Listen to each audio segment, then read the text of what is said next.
This is Powered by the Trades, a Milwaukee Tool podcast. Well, welcome to Powered by the Trades, a Milwaukee Tool podcast. My name is Hailey Franklin, and I am a product manager here on our rotary hammer and concrete team. And I'm very excited to be joined today by Kilah. I'm going to let Kilah explain her background and her role before we dive in, but we're really going to be having a discussion today around women in the trades and what that looked like for Kilah, and then what it's looking like for the industry. So before I take it over, Kilah, let's hear about your background. Let's hear about what you're doing today. Right on. So I'm here, obviously we're at the World of Concrete today, so my trade and my profession, I started when I was 18 years old, but I'm a concrete finisher, but we're the union, local 599, but the Operative, Plasterers, and Cement Masons. I represent as the business manager in the state of Wisconsin, but I'm out here with our international women's group, the Steel Edge Women, doing a demo on hands-on demonstration of what we do as professionals in the concrete industry. That's awesome. I've worked with a couple of the ladies in the past, and it's just such a joy to see women in this space. So can you give us some insight into why you chose to enter this trade in the first place when you were 18? Sure. I actually chose to enter this space because it was a good way to make money to pay for college. I didn't anticipate myself being now 27 years later still in the industry, but it was exciting. It was active. It was obviously, challenging, but I made good money. I didn't necessarily know what I was doing in college or what my degree was going to be. I think I changed my major like 3 times in a short amount of time. So I wound up taking the opportunity to enter an apprenticeship as a cement mason. And basically the rest is history. I got more and more involved with the union as I progressed through my career. And now here I am. Did you have any idea or any perspective of what the trade really looked like and what you were getting into prior to entry? Not at all. I had no idea. I had no idea my job today was even a job, to be honest with you. But I've seen definitely huge advances, and the job site itself looked a lot different back when I started than it does today. So no, I had no idea what I was getting into, and definitely no idea that it would be what it is today. Sure. I want to hold on to that thought and come back to it a little bit later, but dive in further into those misconceptions around learning more about the trades, right? Yeah. So could you tell me a little bit about your experience in day one and then learning and understanding the roles that the trades have to offer specifically in what you're working on? Yeah, absolutely. I mean, all of the trades, and ours included, we're able to take part in what's called an apprenticeship. So you're learning on the job while you're earning your money. Mm-hmm. But we're super professional in what we do. I mean, it took me 3 into 4 years to get my training done and accomplish my journey person status or journey worker status.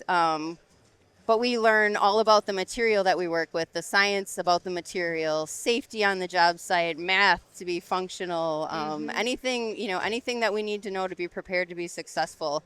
Our training makes you a professional. So that's awesome. And you mentioned you changed your college, what you studied in school a couple of different times. Any correlation to what you studied in school to what you're doing now? No, certainly not. But I guess correlation for me from my academic, life comes from I was an athlete. I like to be moving. I'm competitive. Mm-hmm. So all of those things kind of translate today into the physical work that we do. The concrete side of construction is probably one of the more physical, one of the more physical things that you can choose to do. But it's exciting. Like I said, it's always different. You're always moving. You're always on your toes. We, as concrete finishers, work with a perishable material, meaning we have to.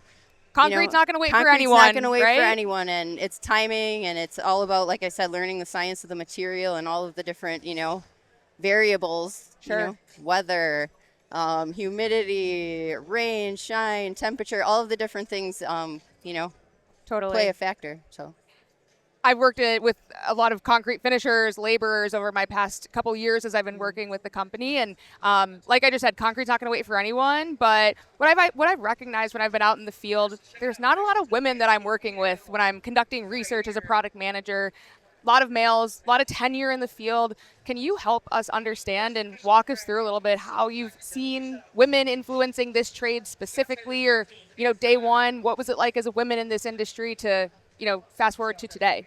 Yeah, I mean, I'll go back day one for sure. It's intimidating, and I think that's pretty consistent among the trades, but I feel like concrete and cement masons especially.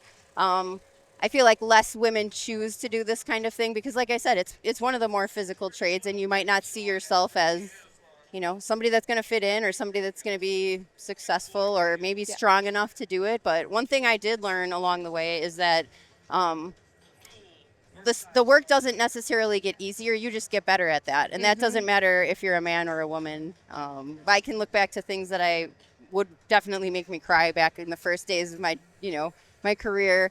That today is just like, that would be, that's pretty easy now. Yeah. But you learn how to use physics. You learn how to use your body. You learn how to use the tools the correct way. You learn how to make good decisions. And, sometimes the atmosphere or the culture is like you need to prove yourself. You need to do it on your own. You need to be stronger. But like working smarter isn't necessarily something that women can't do. So that's, that's an important part of it. And I feel like more people in the industry are definitely trying to like work smarter and safer and more intelligently and use, Totally. And especially when you're out on the slab, you're pouring concrete, you're pouring walls, you're dealing with the trucks, you have 30 minutes before it starts curing. It's a operational efficiency at its peak. That's what I've seen. Absolutely. And it's an amazing process to experience. But what helped you get there with that confidence as you were growing, gaining experience, becoming more efficient? I feel like I was the people that I worked around and the people that taught me or whatever were all super hard workers. And I always wanted to be a contributor to the team and be a contributor to the project. So I feel like the more, just me trying hard had, gave other people the idea that they were going to help me and mentor me and show me what to do. My commitment to like becoming better, gave open doors that I was like, maybe if there was something that I wasn't so confident about, it was like someone would step in and help me or give me a tip or whatever, or let me try something else. And I feel like, attitude is everything. And this is one of those, situations where it's totally true too. Mentorship is key. Yeah, for sure. Whether you're working with a manufacturer, whether you're working out in the field and you are a finisher, you're in other trades, and especially as a woman, it can be intimidating at times trying to seek out different types of mentors. I've experienced it myself even. So what is your advice to women in the trade seeking out mentorship, really looking to learn from those that have been working so long or hard, and obviously not necessarily sharing the same gender? Yeah. No, I feel like imposter syndrome's a thing, and I feel like sometimes we're our own biggest critic, or we're our own, maybe if you want to say our own barrier. But the people in the field and the people that are looking to train you, like they want to have qualified people around them. So if you're someone that's expressing your interest and you're someone that's committed to learn, I feel like those kind of qualities will shine through, and you won't have trouble finding a mentor. You won't have trouble finding somebody that wants to like bestow their tricks of the trade and like share their secrets with you. So those things are near and dear to people too. So I feel like one of the other things I've learned as like a more experienced person is that it's fun to watch somebody and to help them and to teach them and see them get it, or see them catch on and then grow into who they're going to become. So it's definitely mutual. When you're seeking mentorship, it's like there's a good side of it to each of the parties. So absolutely. What's some of the best advice you received from a mentor early on in your career that carries you through today? I've definitely received a lot of advice, but I would say all of it, leads back to like just working hard. Work hard, show up on time. If you're not on time, or if you're not on time unless you're 15 minutes early. That means a lot, because it's like you have to be prepared mentally. You have to be ready with your tools. You have to be ready to go when it's go time. Mental preparedness, and the truck shows up and you gotta be ready to go. Yeah, you can't be tying your boots and looking for your stuff and getting yourself ready. Like when it's go time, it's go time. So absolutely.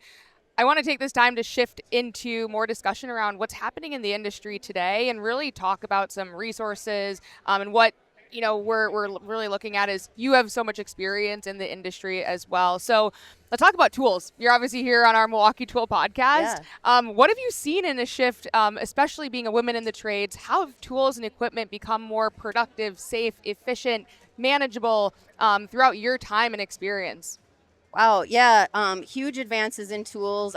Since I've been around, we've had things like, I mean, this isn't a Milwaukee tool, but the laser screed and different types of power trowels. Specifically here, the dust collecting devices and the quieter working tools that are battery operated. I mean, those are definitely impactful and help the worker to be more comfortable, help the public around to be, safer. Yep. Safety is key. And I mean, that's the shift that it's nice to see as a tradesperson.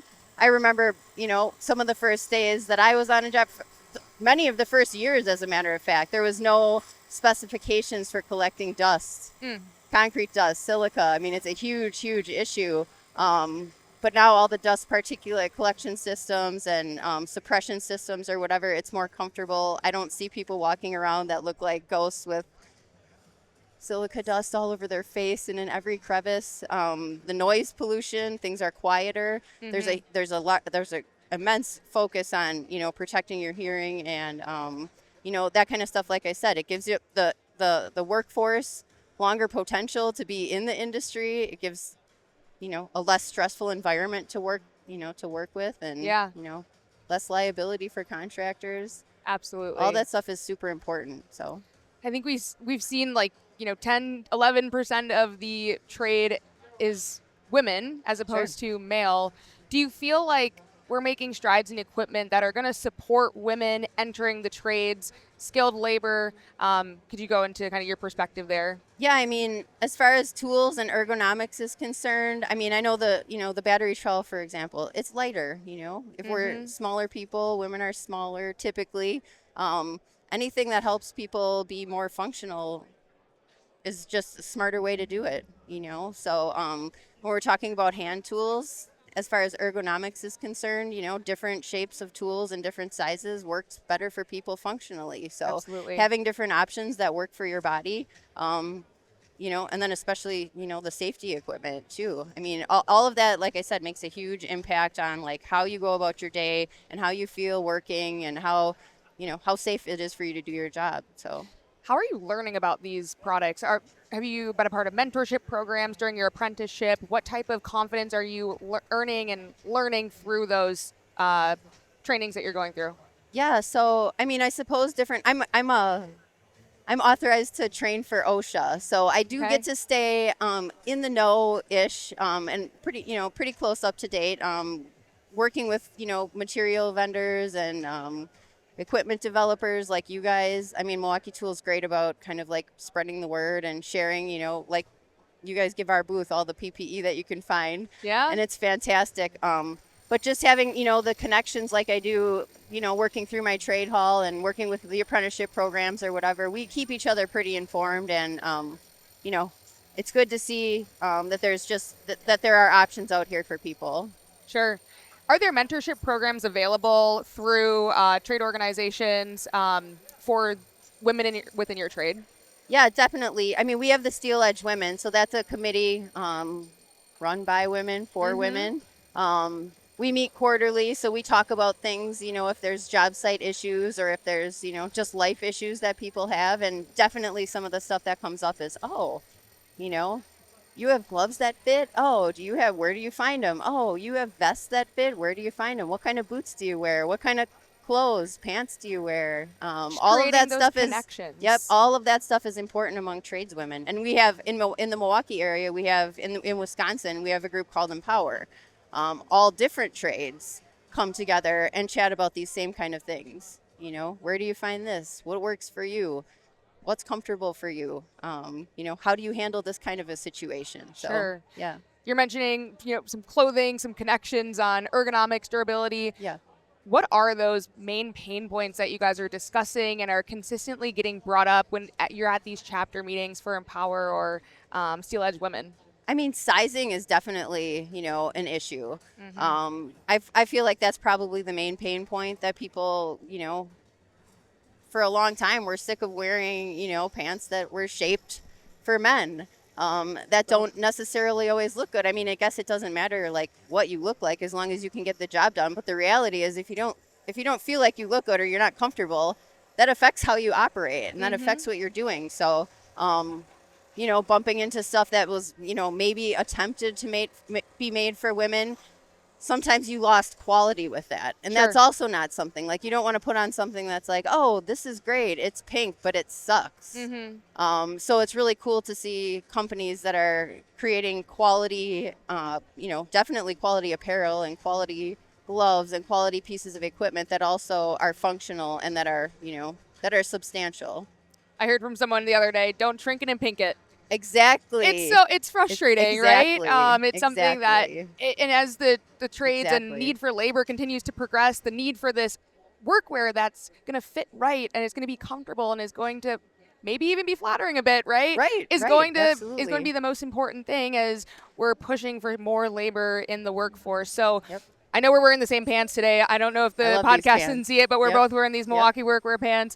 Talk to me about the adoption you've seen of the Milwaukee workwear women's line across the jobs. And I know just from being in Milwaukee, they took time to investigate with tradeswomen. I think I've talked to several people from Milwaukee already that came in and asked for advice, asked for what we wanted to see in the pants, asked for what tools you need to have on you and where we want the pockets to be, why we wanted the ankles to be more supportive or more fortified. Knees to be more workable. That's the worst thing ever, is having a nice, comfortable pair of pants that the knees are worn out, but nothing else is, or the ankles are walked off because you're, walking on gravel all the time or whatever. But important keys to making the functional with the good fit all work within an affordable price point. You don't want to be spending $100 on a pair of jeans that you're going to be dirty in all the time. The pink tax. Exactly. Another pink analogy, right? But it's obviously more critical than ever, especially as we're looking to grow the workforce, to make sure we're adapting to, women entering the trades and accepting all types of people who are entering the trades as well, right? Absolutely. So let's talk about just the industry and what you've seen change and where you see it heading. So walk me through from day one to now. What are the biggest shifts that you've seen? Certainly when I started, there definitely were less women on the job site, but I feel like, and I'm talking between 25 and 30 years ago, when there was another female, it was definitely a spectacle to see a woman on the job site. But at that point too, it was less. I feel like there was a competition between, if you did see somebody else, hey, I'm here. There's not room for both of us. So I feel like that competition among sisters or tradeswomen or whatever, I feel like that's going away, and I feel like there's a more inclusive culture especially among the women. But I also feel like there's there's been an impactful culture shift where, men and women alike can't accept harassment or, any type of hazing or bullying, especially related to gender. So that's, I feel like that's definitely an important shift that's taken place to kind of break down some of the barriers and open the doors, but definitely between women too. So I always say women must support other women and uplift other women, right? Are you seeing that push of anti-harassment, maybe more resources at the HR level being implemented to support more women entering the trades? 100%. I know, just in my trade, like I mentioned, we, created the Steel Edge Women Committee. That's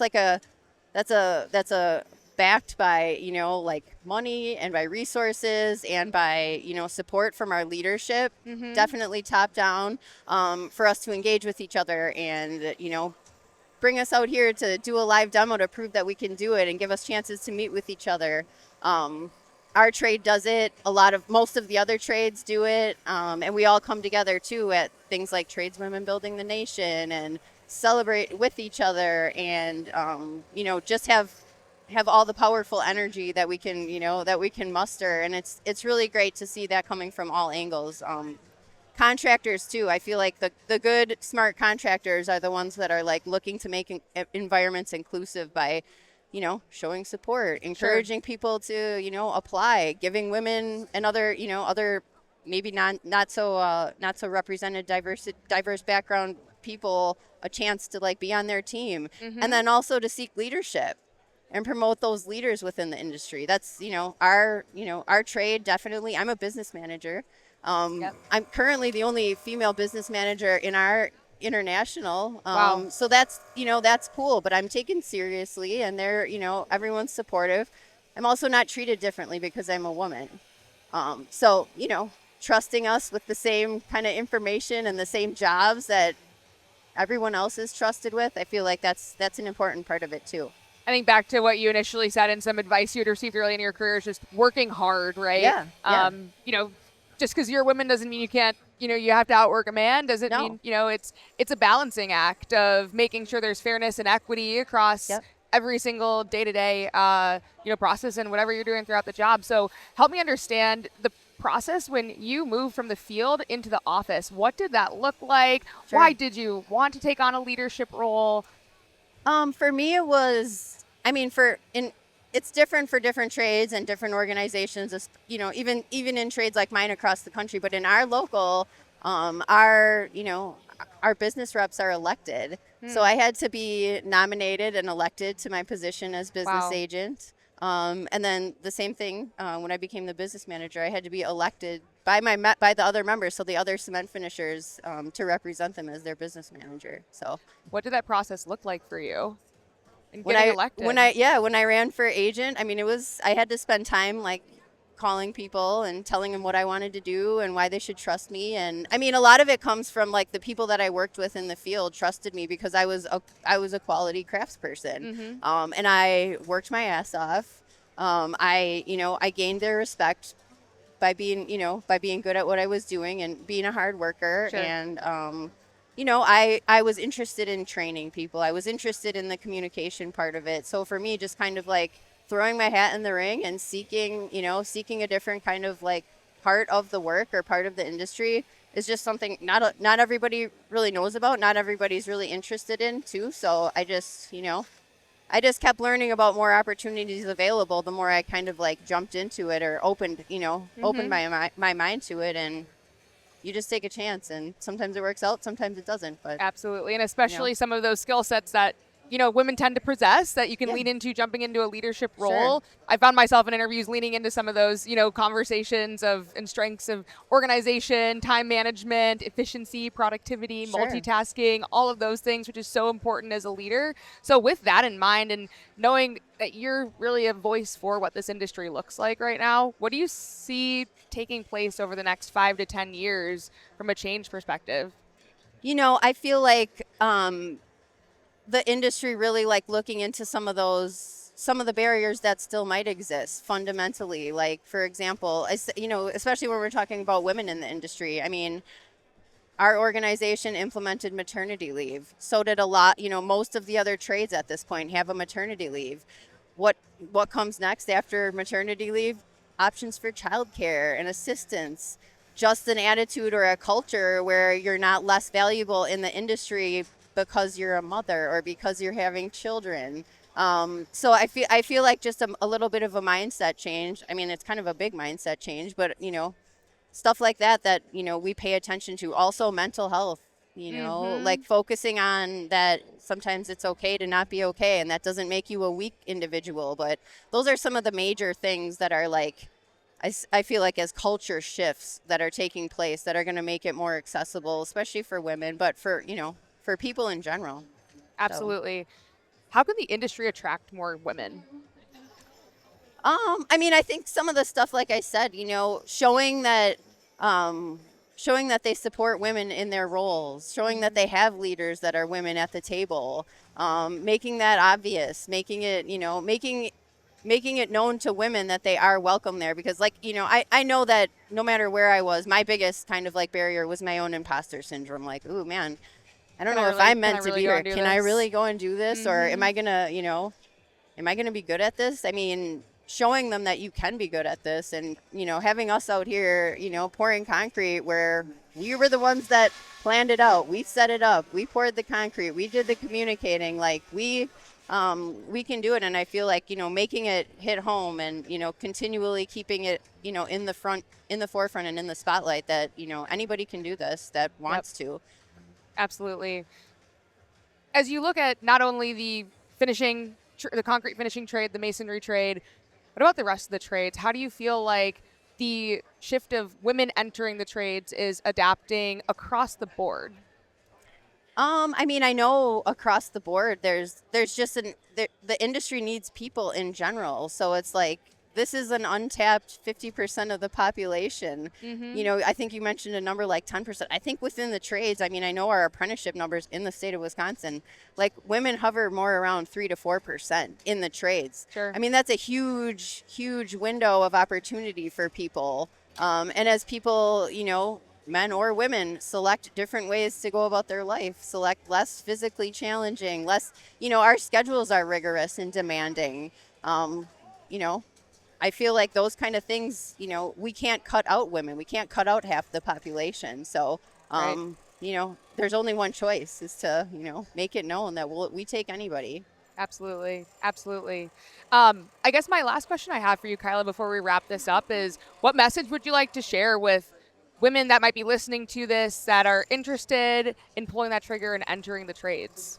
Yeah, if you have any interest, you know, whatsoever, I know there's resources, you know, all around, crazy amounts of like information that you can find wherever you're local to. I know there's information on how to get into an apprenticeship, but it's a valuable tool to earn while you learn. So look into that, look into local training centers, figure out, you know, I do concrete work. That's a small niche of the industry. There's Sure. so many different trades that people can go into. So putting a little bit of time into learning like what you might, you know, what trades have things that would align with your traits or with the things that you like to do or that kind of like fit into your kind of like life. Absolutely. You know, Absolutely. do your research, but you know, I feel like there's something for anybody. Perfect. Yeah. Well, thank you so much for joining today. Yeah. That's all we have, and appreciate the conversation. You know, women in the trades is obviously critical to be talking about, and you're a great person to be representing the group. So thank you so much. Thank you.